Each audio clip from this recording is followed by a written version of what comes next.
You so sexy, yeah, yeah, oh. Mình có mong cha có yêu rong tàu gì xia, mình có mong cha có lù đuôi yêu riêng riêng,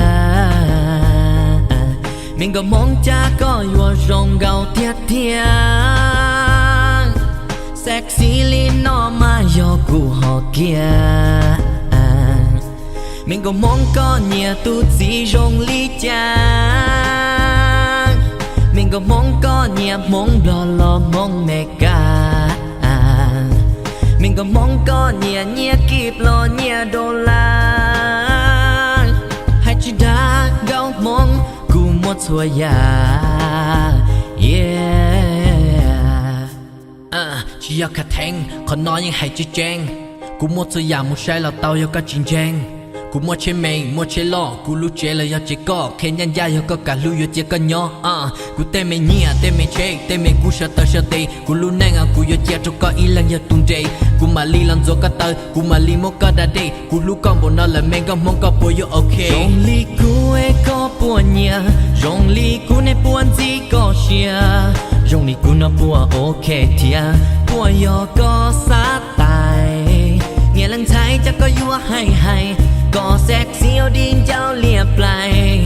Phụ cả lo cho cú nó ôm mà mi ta đi ai cú mà li lu con nó mu easy, yeah yeah. Vì thế cú nhẹ có, cú cho xia yung một tan trò, cú lu neng cú cho xia một trò có lo. Vì thế cú câu quá cho tu nước quá sexy li nó. Vì thế cú câu quá cho tu nước quá xuân địa lo lo. Cú cho xia nhân chua tan trò cú cho mình nhẹ chia. Cho có lành lũ ai lo pin đầu cú nó lo xuân địa. Cú mà li lũ có yêu chỉ phụ con nó ni so kia. Cho qua cú hai ta lo nó chỉ do đa ni do tia tia. Yeah yeah yeah.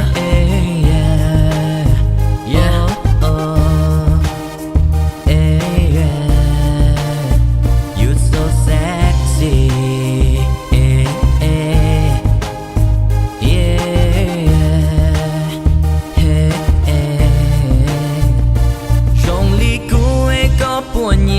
Rong li cú này buồn gì có chia. Rong li cú nó bùa ok thia.